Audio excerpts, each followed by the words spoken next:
আসসালামু আলাইকুম বন্ধুরা, সবাই কেমন আছেন? আশা করি সবাই ভালো আছেন। আজকে আমি দেখাবো যে মাইক্রোসফট অফিস 2007 এটার মধ্যে ইনসার্টের অপশনের মধ্যে টেক্সট বক্স নামের একটি অপশন আছে। এই অপশন সম্পর্কে আমি আজকে বিস্তারিতভাবে আলোচনা করব।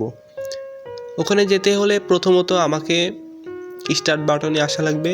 স্টার্ট বাটনে যখন আসব তখন দেখেন অল প্রোগ্রাম লেখা আছে, এখানে ক্লিক করব।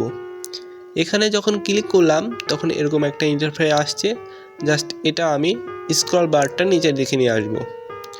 তারপরে আমার এই মাইক্রোসফট অফিস নামের এই অপশনটি পেয়ে যাব। এখানে আমি ক্লিক করব। ক্লিক করার পরে মাইক্রোসফট অফিস ওয়ার্ড 2007 নামের এই অপশনটি ক্লিক করব। যখন ক্লিক করলাম তখন এই প্রোগ্রামে আমাকে নিয়ে চলে আসলো। এখন আমরা ইনসার্টের মধ্যে আসব। আসার পরে এখানে দেখতে পাচ্ছি টেক্সট বক্স নামের একটি অপশন। এখানে আমি জাস্ট ক্লিক করব, এই তীর চিহ্নের মতন এখানে। যখন ক্লিক করলাম তখন আমার এই টেক্সট বক্সগুলো দেখাই দিচ্ছে। জাস্ট স্ক্রল বারটা ধরে আমি নিচের দিকে নামাই দিব। তাহলে দেখেন অসংখ্য টেক্সট বক্স দেখতে পাচ্ছি। এখান থেকে আপনারা ইচ্ছা মতন টেক্সট বক্স নিতে পারবেন। আমি একটা টেক্সট বক্স নিয়ে দেখাচ্ছি। আমি এটা নিয়ে দেখালাম। দেখেন একটা মাপ অনুযায়ী একটা টেক্সট বক্স দিয়ে দিচ্ছে ওদের ইচ্ছা মতন।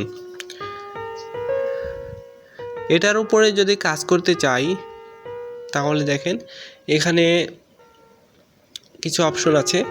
এটার নাম হচ্ছে টেক্সট ডাইরেকশন। এটাতে আমরা কি করতে পারবো? এটাতে আমরা টেক্সটটাকে আমরা ঘুরাই দিতে পারবো।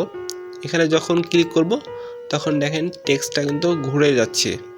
আবার ক্লিক করব, এটা আবার ঘুরে যাচ্ছে। যখন আপনার টেক্সটটা ঘুরানো লাগবে সেক্ষেত্রে আমরা এটা ইউজ করব। তারপরে আসছে টেক্সট বক্স স্টাইল। যদি টেক্সট বক্সে আপনি কোনো স্টাইল দিতে চান সেক্ষেত্রে এখান থেকে আপনি স্টাইল দিতে পারবেন। আমি একটা দিয়ে দেখাচ্ছি। প্রথমে এটাতে যদি ক্লিক করি তাহলে আমার এরকম একটা কালার দিয়ে দিচ্ছে টেক্সট বক্সের উপরে। এ পাশেরটা যদি ক্লিক করি তাহলে এরকম কালার দিয়ে দিচ্ছে। এ পাশেরটা দিলে এরকম। তে আমার মোট 3টা কালার দেওয়া আছে উপরে। এছাড়াও যদি মনে করেন যে আরও অনেক কালার লাগবে সেক্ষেত্রে আপনারা এই তীর চিহ্নর মতন এই অপশনে ক্লিক করবেন। এটার নাম মোর। তাহলে এখানে যখন ক্লিক করবেন দেখেন অনেকগুলো কিন্তু আপনারা ইফেক্ট পেয়ে যাবেন। এখন এখানে ক্লিক করার পরে স্ক্রল বারটা ধরে নিচের দিকে নিয়ে আসবেন। নিয়ে আসার পরে এখান থেকে আপনারা ইচ্ছা মতন যে কোনো কালার আপনারা যেটা পছন্দ হয় ওটা দিয়ে দিবেন। আমি একটা দিয়ে দিলাম। এখন তারপরে এসছে শ্যাপ ফিল। এই অপশনের পরে যদি ক্লিক করেন এখান থেকে আপনারা কালার দিয়ে দিতে পারবেন। আর উপরে আবার কালারটা দিয়ে দিতে পারবেন। আমি একটা দিলাম কালার। এখন এই কালারটা যদি আপনার উঠানোর প্রয়োজন হয় সেক্ষেত্রে কি করবেন? সেক্ষেত্রে আপনারা এই শ্যাপ ফিল এখানে আপনারা ক্লিক করবেন। ক্লিক করার পরে নো ফিল লেখা আছে, নো ফিল ক্লিক করলে আগের অবস্থাতে চলে যাবে। আর যে বর্ডারটা দেখতে পাচ্ছেন এটা হচ্ছে এই টেক্সট বক্স স্টাইলের এখান থেকে দিয়েছিলাম, সেজন্য এই বর্ডারটা শো করছে। তারপরে এখানে আসছে শ্যাপস আউটলাইন। শ্যাপস আউটলাইনের কাজটা কি? শ্যাপস আউটলাইনের কাজটা হচ্ছে আপনার চার সাইড দিয়ে একটা বর্ডার দিয়ে দিবে। যদি এখানে ক্লিক করা হয় আমার চার সাইডে মনে করেন লাল বর্ডার লাগবে, সেক্ষেত্রে এখানে লাল বর্ডারটা দিয়ে দিলাম। এখন এই বর্ডারটা যদি তুলতে চান তাহলে এখান থেকে নো আউটলাইন করে দিলে বর্ডারটা চলে যাবে। আর আপনারা ইচ্ছা মতন এখান থেকে যে কোনো বর্ডার নেওয়ার জন্য যে কোনো কালার চুজ করতে পারেন। আমি এখন নো আউটলাইন করে দিলাম। দেখেন বর্ডারটা নাই হয়ে গেছে। তারপরে শ্যাডো ইফেক্ট। এখানে যদি ক্লিক করেন এই এপাশে কোনো ইফেক্ট দিতে চাইলে পিকচারের উপরে বা টেক্সট বক্সের উপরে যদি কোনো ইফেক্ট দিতে চান তাহলে এখানে 4টা অপশন আছে, বামে, উপরে, ডানে এবং নিচে। যে পাশে একটু ইফেক্ট দিতে যাচ্ছেন সেখানে আপনারা ক্লিক করবেন। এখন দেখেন এই সাইডে একটু ইফেক্টের মতন হয়েছে, মনে হচ্ছে টেক্সট বক্সটা একটু উপরের দিকে চলে আসছে।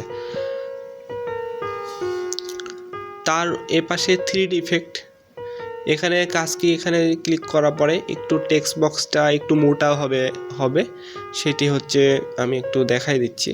আমি উপরেরটাতে ক্লিক করলাম, দেখেন টেক্সট বক্সটা কিন্তু অনেক মোটা হয়ে গেছে। এই ইফেক্টটা দিবে 3D ইফেক্টে। পজিশনের কাজ কি, পজিশনের কাজ আপনারা হচ্ছে এই যদি এখানে ক্লিক করেন, এটা হচ্ছে সবার উপরে একবার বাম পাশে আসলো।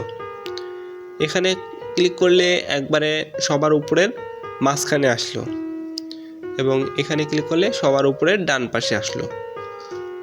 তারপরে এ পাশে যদি মাঝখানে এটা যদি ক্লিক করেন, তাহলে মাঝখানের বাম পাশে আসলো। এটাতে ক্লিক করলে মাঝখানের মধ্যখানে আসলো। এ পাশে ক্লিক করলে মাঝখানের ডান পাশে আসলো। আর এটা হচ্ছে একদম নিচেরটা, যদি একদম নিচে আপনার বক্সটি নেওয়া যাওয়ার প্রয়োজন হয় সেই ক্ষেত্রে আপনারা এখানে ক্লিক করবেন, তাহলে একবারে নিচের বাম পাশে আসবে। যদি এটাতে ক্লিক করেন তাহলে নিচের মাঝখানে আসবে, এটাতে ক্লিক করলে নিচের ডান পাশে আসবে। এই হলো।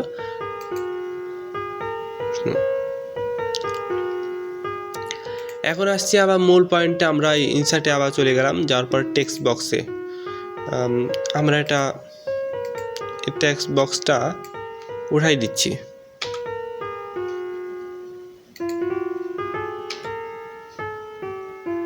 এটা উঠাই দিই।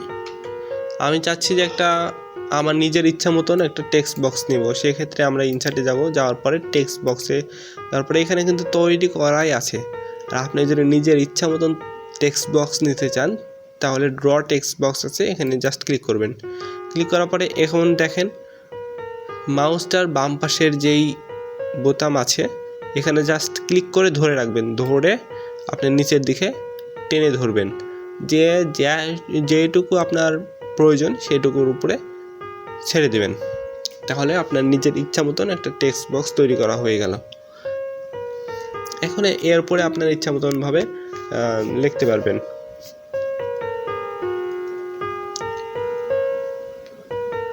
তা আশা করি বন্ধুরা ভালোভাবে বুঝতে পেরেছেন। যদি ভিডিওটি ভালো লাগে অবশ্যই একটি লাইক দিয়ে দেবেন আর সাবস্ক্রাইব করে রাখবেন। পরবর্তীতে আরও নতুন নতুন ভিডিওগুলো আপনার কাছে সহজে চলে যাবে। তাহলে আজকের মতন এখানেই বিদায় নিচ্ছি। সবাই ভালো থাকবেন। আল্লাহ হাফেজ।